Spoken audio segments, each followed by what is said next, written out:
This is the Family Building Podcast. I'm your host, Attorney Ted Yeomans. We hope that the story that you're about to hear will encourage you to engage in the journey called adoption. Welcome to the show.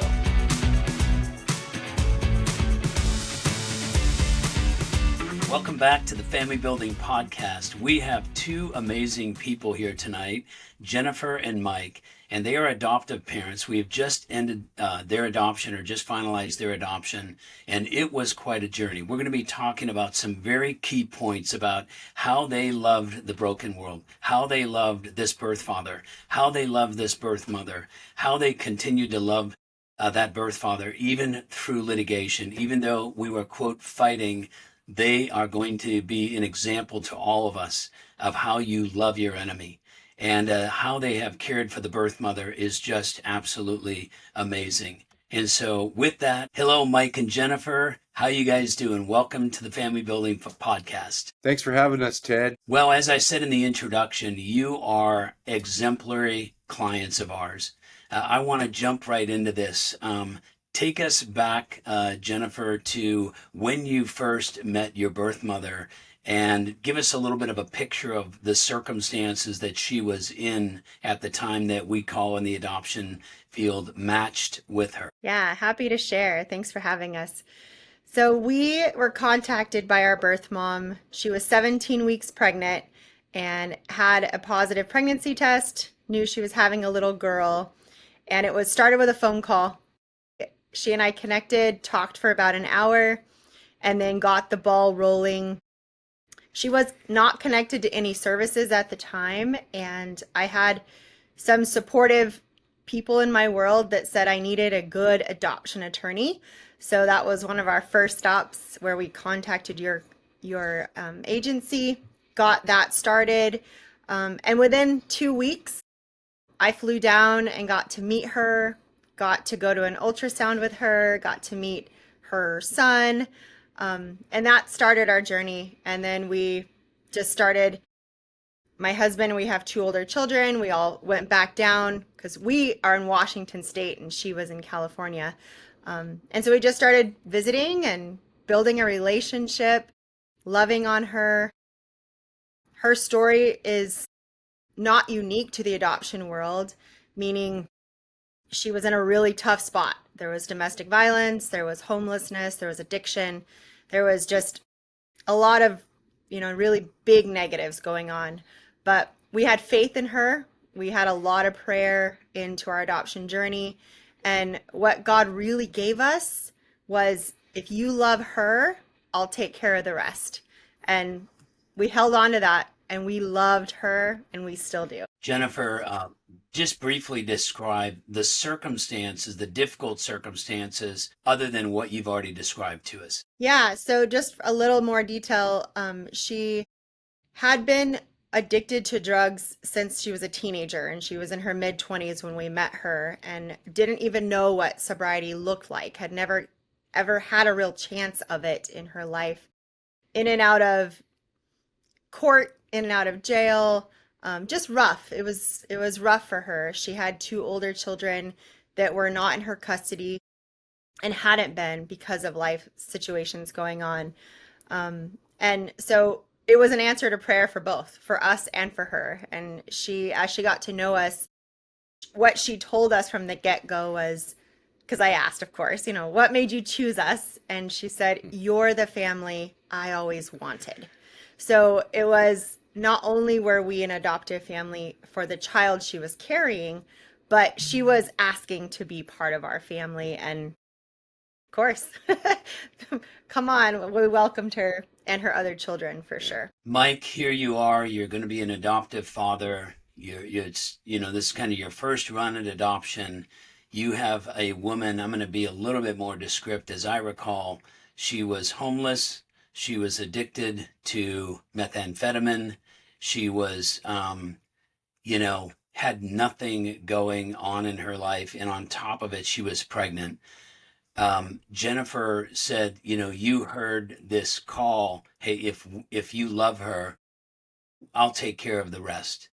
Mike, I think you're a very unique individual because of your story, your backstory. Tell us how it is that it was on your heart to love this woman who is now pregnant with a child. Ted, when we first got the phone call from Amanda, she let us know that she was living in a car, she was on drugs, and she was out in the low desert area in California near Palm Springs. And I grew up in that exact same area. I grew up in Southern California, and I have a past of abuse, drug abuse, and I've lived that exact same lifestyle when I was younger. So I could I was there with her at that moment when she described her situation. I was living that with her. I felt it. I knew where she was. I knew what was going on. I'd been to that same exact place where she was. Yeah.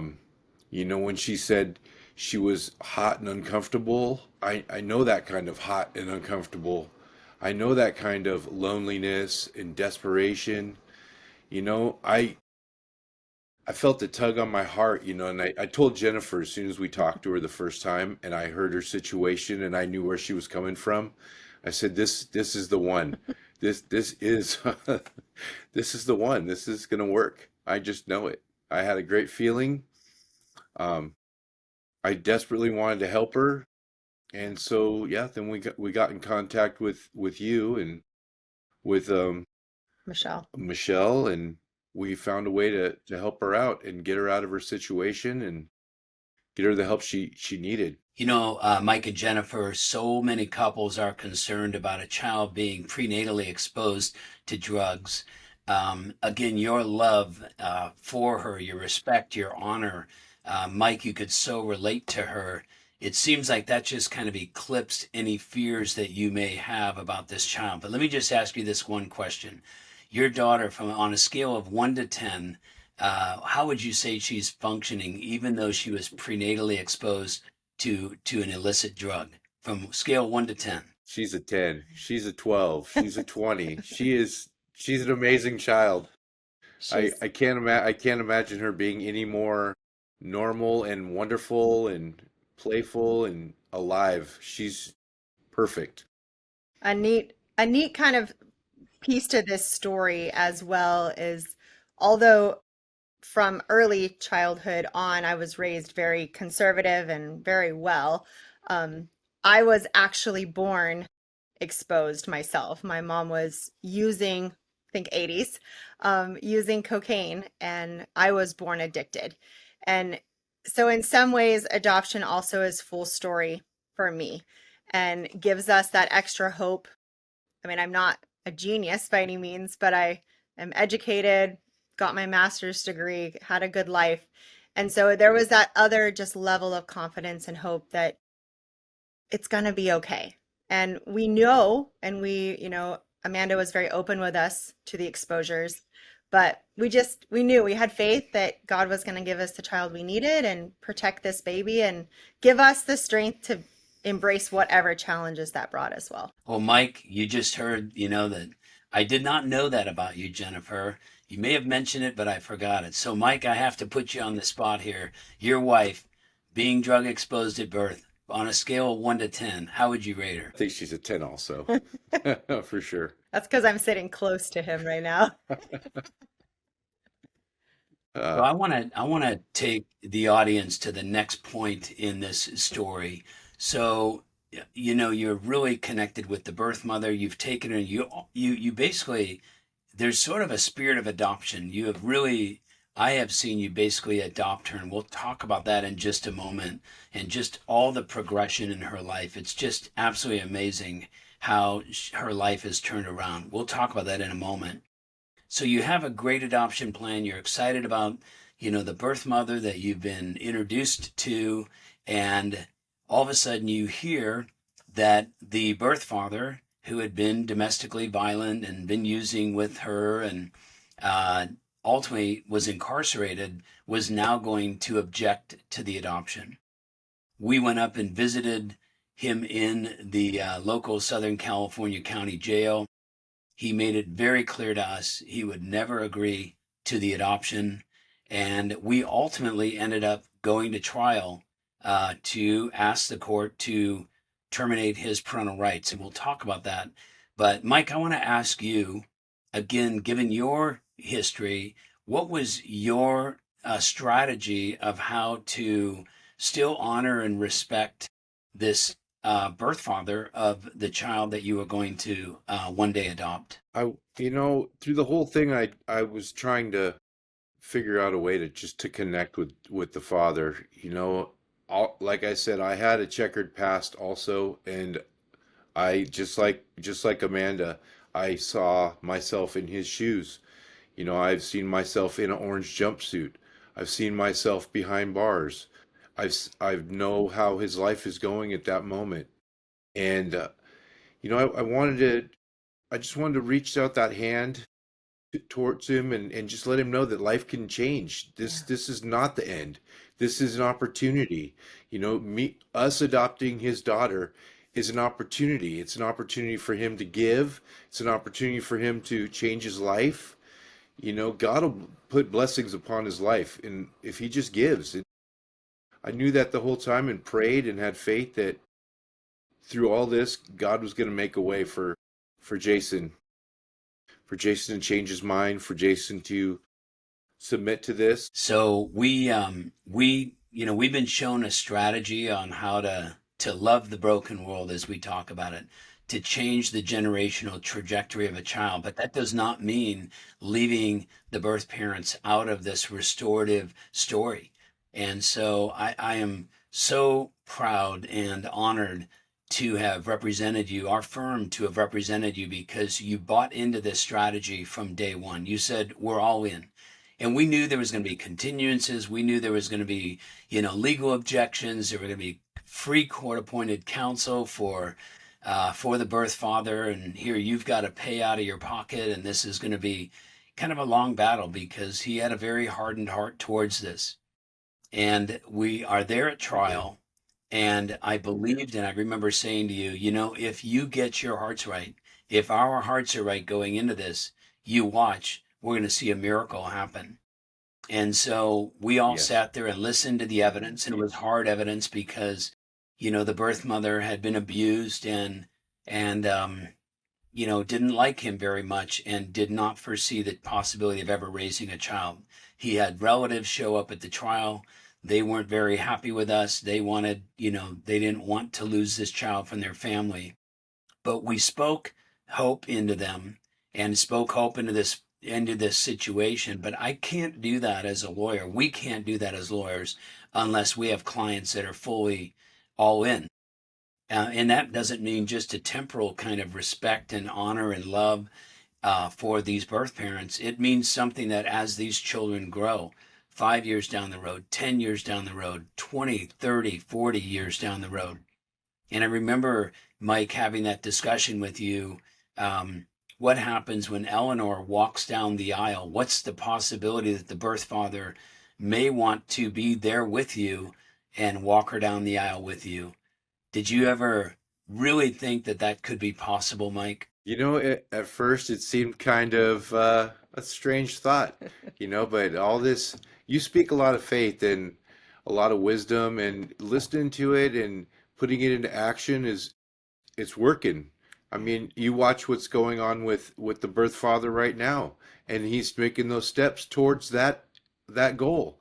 If he continued the way he's going right now, he would definitely be walking down that aisle along with me, with Eleanor in between us. That's awesome. Yeah, as we listened to the evidence at trial, his attorney knew that our end game was ultimately to embrace him.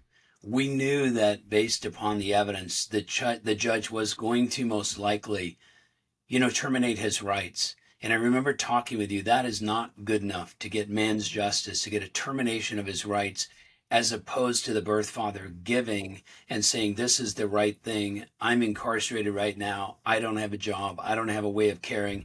I'm separated from the mother. She does not want to be back with me. I have my own child. I have another woman that I have a child with. And so there was so much good that could come out of this. But of course, he had a very hardened heart during the trial. Let me ask you, Jennifer, what was your impression? You were sitting there at counsel's table with me throughout listening to this evidence. Did you believe that his heart could change, that we could see this miracle happen when the evidence was coming out? It was incredibly sobering. And I mean, it makes me want to cry now, like remembering. And as we were sitting there with all the nerves and all the, tension, the palpable tension, um, yes, there's always hope, of course. And there was a difference even in his presentation that day. I don't want to say full on defeat, but it was different. And as it unfolded, there was it was humbling, it was sobering. It wasn't a moment of, even though, I mean, relief for us, but it wasn't a moment of rejoicing. It was a moment of, whew, the law of the harvest. We reap what we sow, but there is grace and there is mercy and restitution. And so, yeah, like it was Yeah.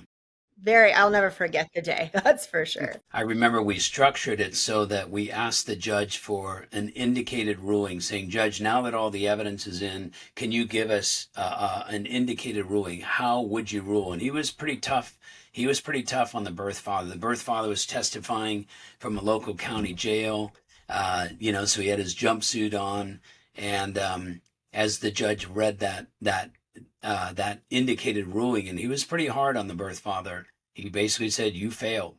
And it was sobering, and it's sad because we don't want that judgment to fall on this person. We want this person to give and be a part of the future of Eleanor.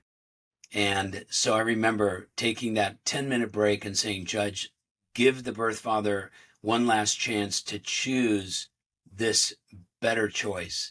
And of course, his attorney knew what our end game was and was very, very positive about it.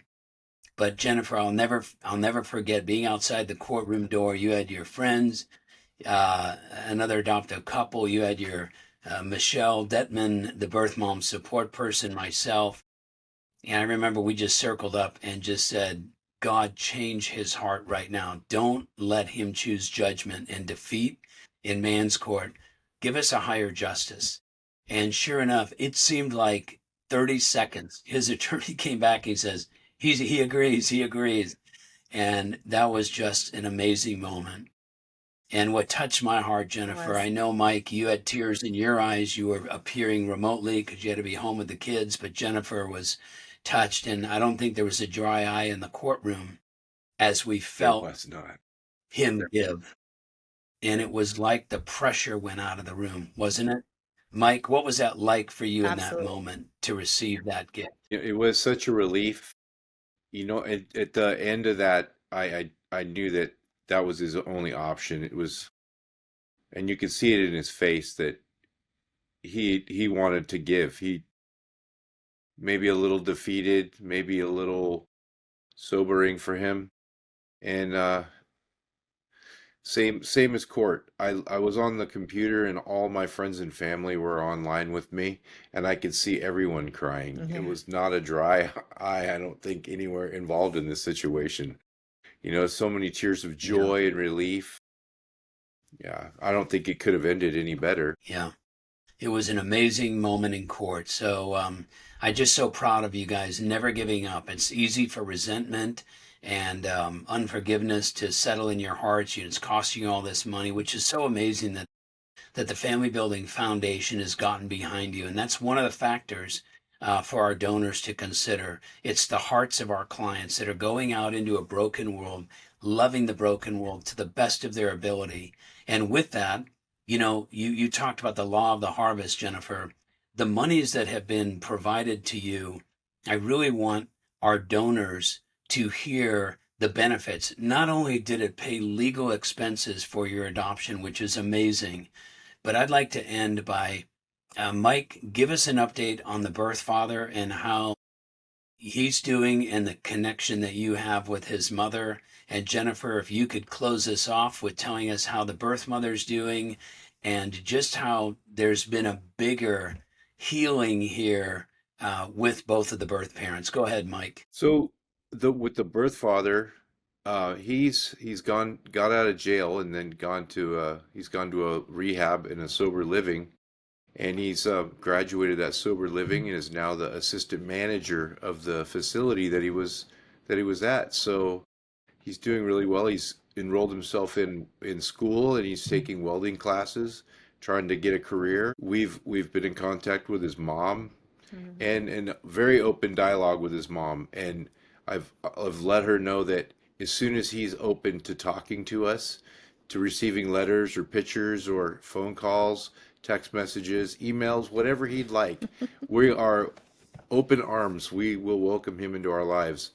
And I'm proud of the guy. He's really stepped up and started those changes that are going to make him a better person. It's totally awesome. That's great. That's great. Jennifer, tell us about Birth Mom. Yeah, birth mom gets a gold star. She's doing amazing. She has full custody of both her older children, working full time. I just was talking to her today and I just said, Amanda, I'm so proud of who you are. She's so dependable now, right? Like, and that's not a word you give an addict, but she is. She's consistent. She's taken on the role of mom so good. Like, her kids are 9 and 8 years old.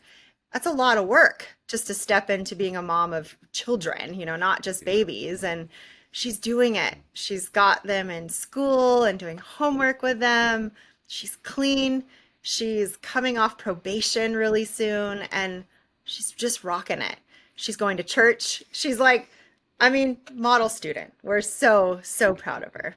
For the Family Building Foundation, for those donors, this is such a beautiful picture of what adoption really is. It's not just about getting a child for a family, although that happens, and that's beautiful and wonderful. But it's changed your own children's lives. It's changed your entire extended family's lives.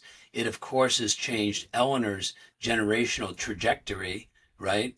Blessing to 1,000 generations. But it's totally transformed the heart of the paternal relatives. And Mike, I think you recall, and Jennifer, she wasn't our fans at the day of the trial, but you guys have worked with her and established trust and a rapport, and she has the confidence that she's still gets to be a grandmother. So it's affecting her life. It's affecting, of course, the birth father, his significant other. It's affecting the birth father's child. It's affecting the birth mother's two children and all of their spheres of influence and all of the people that they will ultimately influence in the future. So we believe at the foundation that every dollar that's given, we can't even put a price or a value on the exceeding abundantly above even all we could hope for or imagine type of exponential blessing that comes from each one of these adoptions. So because of your hearts, because of your history, because of your past, it's all been used to pour in to the broken world, and it's brought good in this world, something that nothing else can do. So we are so honored to say that we get to be your counsel. We are so honored at the results that God gave us here. And we look so forward to all the future stories and breakthroughs and continued miracles. So thank you for being part of this podcast. Yeah, thanks for having us. Thanks for letting us share our story. And if I could just give one last plug, is adoption is, if you're on the path of adoption, it has got all the twists and turns, but so many unexpected blessings. Mike and I say that all the time. Like, yeah, we thought we knew until we started down the path, and the things that we were hoping for, yes, we got those, this amazing daughter and, added to our family. We just took pictures yesterday and she was the missing piece, but all these other, I tell every part of now this adoptive, like family we've included into our world. What's wrong with more family? Like, that's the biggest blessing we can ask for. More grandmas, more aunts, more uncles. It's amazing. And just that you can't know it until you experience it. And we're so grateful for it. Well, thank you. Thank you for being part of this. Thanks, Ted.